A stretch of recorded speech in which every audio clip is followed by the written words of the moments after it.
Welcome to the video. Today we will be going over all of the Season 2 DLC options for Sparking Zero.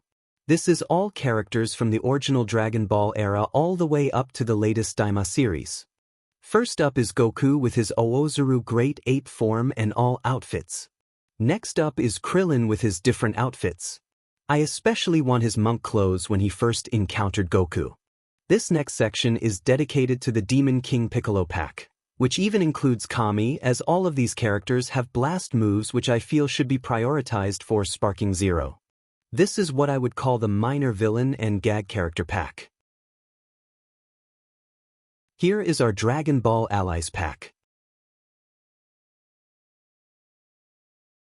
Now this is personally the pack I would be looking forward to the most. It's the main Dragon Ball villains who actually put up a bit of a fight. Rounding off the original Dragon Ball section would be the young adult section. I would personally like to just give Goku a new outfit, Tien a new forearm technique attack and Piccolo his giant form, but we can thank the creators of Sparking Zero for having no brains when developing this game in the first place, so it looks like we'd have to have new character models. Stepping into the Z portion of Dragon Ball, I believe we could get a standalone Bardock pack which would also include all great ape forms for other Saiyans. Here are the remaining androids we could have, including the infamous Android 21. I would call this the Villain Minions pack. This may sound crazy or controversial, but this would personally be one of my favorite packs that they could truly implement into the game. Having the Spice Boys, or at least Spice in the game, has always been one of my fanboy dreams for a while and what I always imagined a true Tenkaichi successor looking like. Next up is the Dragon Ball Specials OVA pack. Here is the remaining villain pack, which I would also say is one of my most personal requested DLC I'd love to see in the game.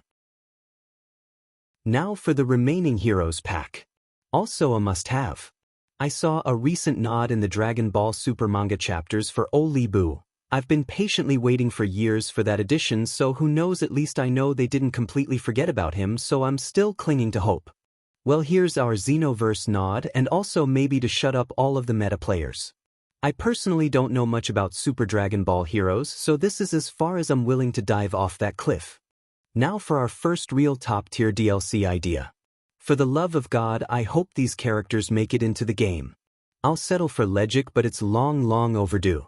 This could be the early GT Villains pack. Now for the late GT Villains pack. And yes, I'm aware there are more Shadow Dragons, and yes, I would love them in the game, but 1. That will never happen, at least not in this game, and 2. Trying to keep some realism in mind.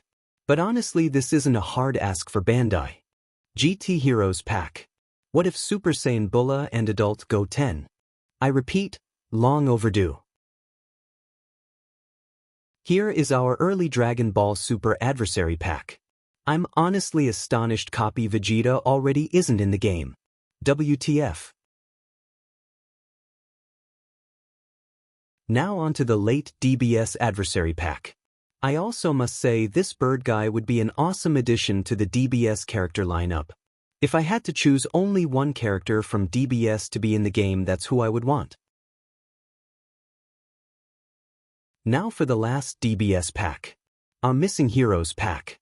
Also, I'm astounded the Sparking Zero meta community never mentions Fit-Buu when they talk about DLC. Seemed like an obvious choice to me.